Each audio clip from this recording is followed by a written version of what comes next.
ஸ்ரீ குரு ஜோதிட நிலையம் ஆஸ்ட்ரோ செல்வப்பிரகாஷ். நீ கிரகங்களோட வரிசையில் சூரியன், சந்திரன், செவ்வாய், அதுக்கு அடுத்து உள்ள புதனை பற்றி பார்க்க போகிறோம். புதன் கல்வி மந்திரியாகவும் மாமன் கிரகமாகவும் பார்க்கப்படுது. புதன் எங்கெல்லாம் இருக்காரோ அவருக்கு பேச்சாற்றல், நகைச்சுவை உணர்வு, காதல், நுண்ணறிவு சார்ந்த விஷயங்களில் மேலோங்கி இருப்பார். புதனுக்கு 2 ஆட்சி வீடுகளாக அமைஞ்சப்பட்டிருக்கு. புதன் மிதுனம், கன்னிங்கிற 2 ஆட்சி வீடுகளை கொண்டவர்.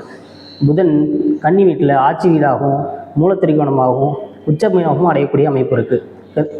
புதன் மீனத்தில் நீசத்தன்மை அடையக்கூடிய ஒரு இருப்பார். 2 பேர் சண்டை போட்டுக்கிறாங்க அப்படின்னா அங்கே புதன் மேலோங்கி இருப்பார். புதன் சமாதான தூதுவராகவும் பார்க்கப்படுது ஜோதிடத்தில். புதன் எங்கெல்லாம் இருக்காரோ அவருக்கு பேச்சாற்றல் வளமையாக இருக்கும். பேச்சினால் ஒருத்தர் ஜெயிக்கக்கூடிய ஒரு அமைப்பு புதனுக்குரிய அமைப்பு. நுண்ணறிவு சார்ந்த விஷயங்களில் மேலே இருப்பார். பொதுவாக ஆசிரியர்கள்லாம் இந்த புதன் சார்ந்த விஷயங்களில் அதிகமாக இருக்கக்கூடியவங்களாக இருப்பாங்க. புதன் எங்கே இருக்காங்களோ அவருக்கு கல்வி தானாக வந்துடும், பேச்சாற்றல் தானாக வந்துடும். அதனால் அவங்க ஆசிரியர்கள்லாம் பெரும்பாலும் புதன் சார்ந்து இருக்க வேண்டிய அமைப்பு இருக்கும். கணக்கு அது சார்ந்த விஷயங்களையும், கணக்கு, ஆடிட்ரு, அந்த மாதிரி விஷயங்களுக்கு புதனுக்கு சொல்லுவாங்க கிரக ஜோதிடத்தில். இருக்காரோ அவங்களுக்கு எல்லா விதமான நுண்ணறிவு விஷயங்களையும் அமையப்படும்.